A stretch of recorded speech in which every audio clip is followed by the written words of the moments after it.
کیا ہوگا؟ وہ پھل اتنا زبردست دے گا کہ آپ بھی مالا مال ہو جائیں گے، اور جو سماج اس پیڑ کے بازو سے گزرے گا اس کو سائے سے بھی فائدہ پہنچے گا، پھل سے بھی فائدہ پہنچے گا۔ آپ ایسا نہیں خود ساختہ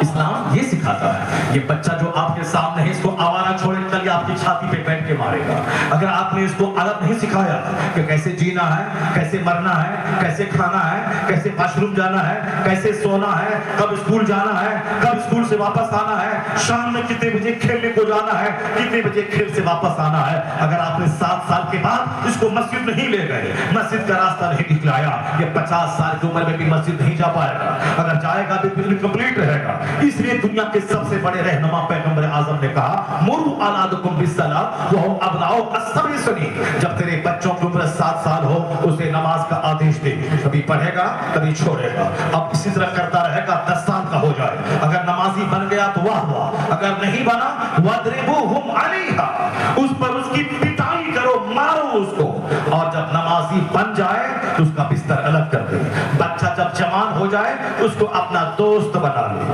دوست سے مسکرا کے باتیں کر، دوست سے مشورہ کر، اکرموا اولادکم، اپنے اولاد کی عزت کرو، اولاد کو نہ تانا دو، نہ اولاد کو گالی دو، نہ اولاد کو ادھرت کرو، نہ اولاد پر لعنت ملامت کرو، نہیں، مصطفیٰ کہتے ہیں اکرموا اولادکم، اپنے اولاد کی عزت کرو۔ عزت کا مطلب اسے سینے سے لگاؤ، جب تک بچہ ہے 7 سال سے پہلے اس وقت تک اس کو سینے سے لگاؤ، اس کو کاندھے پہ بیٹھاؤ، اس کی پیشانی کو چومو، اس کے ہونٹ کو بوسا دو، اس کو اپنی گود میں رکھو، اس کو اپنے سامنے بیٹھاؤ، اپنی گود میں بیٹھاؤ، اس پیار سے اس کو حوصلہ ملے گا، اس کا سینہ مضبوط ہوگا، اس کی عقل کشادہ ہوگی، اس کی زبان کی لکنت دور ہوگی، وہ محبت کی زبان سمجھے گا۔ جو باپ ہمیشہ بچپن میں بچوں کو ڈانٹتا رہتا ہے اس کا بچہ بزدل ہو جاتا ہے، اس کا بچہ ڈرپوک ہو جاتا ہے، اس کا بچہ کوئی بہت بڑا انسان کبھی نہیں بن پائے گا۔ اس لیے کہ بڑا انسان بننے کے لیے عقل کشادہ ہونا چاہیے اور دل کشادہ ہونا چاہیے۔ بڑا انسان بننے کے لیے اس کے پاس ٹالرنس کی کیفیت ہونی چاہیے، اس کے پاس کریٹیویٹی ہونی چاہیے، یعنی سماج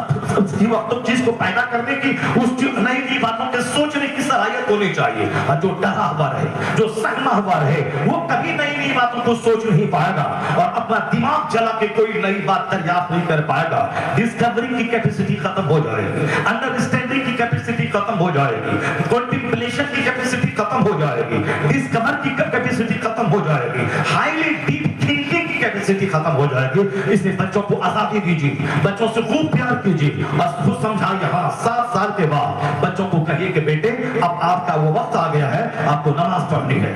ہم کو اللہ نے پیدا کیا ہے، ہمیں اللہ کی عبادت کرنی ہے۔ عبادت کا سب سے بڑا طریقہ ہے نماز پڑھنا، اور نماز 24 گھنٹے نہیں پڑھا جاتا ہے، رات کے 8 گھنٹے سوئے جاتے ہیں اور فجر کے 10 منٹ نکال کے اللہ کو سجدہ کیا جاتا ہے۔ جو اللہ ہمیں 8 گھنٹے نیند لینے کے لیے رات بنایا ہے، اسی رب کو پہلے سجدہ کرنا ہے، پھر اس کے بعد اپنے کام پہ نکل جانا ہے، پھر 8 گھنٹے اسکول جانا ہے، اسکول میں پڑھنا ہے، ہمیں کھیت کھلیان جانا ہے، اور جب بدن کو فیول چاہیے، کھانا غذا، تو اس کے لیے دوپہر کے ٹائم میں اس کو ایندھن چاہیے، اس کو فیول چاہیے۔ تو جو اللہ نے 8 گھنٹے کمانے کا ٹائم دیا، کمانے کا وقت دیا، طاقت دی، پہلے اس اللہ کو سجدہ کر لیے جائیں ظہر میں، تاکہ 10 منٹ کا ٹائم نکال کر اس کا جو اللہ نے فیول دیا، فیول کھانے کا ٹائم دیا ہے، ہم دوپہر میں کھانا کھائیں، بدن میں ایندھن ڈالیں، اس کے بعد پھر دوبارہ ریفریش ہو کر کام پہ لگ جائیں۔ تو پہلے جو اس اللہ کو سجدہ کر لیں۔ بچوں کو سمجھانا ہوگا، کبھی پڑھے گا کبھی چھوڑے گا، لیکن جب 10 سال کا ہو جائے اسے مار کے نمازی بنانا ہوگا، چونکہ 16-18 سال کے بعد آپ مار نہیں سکتے،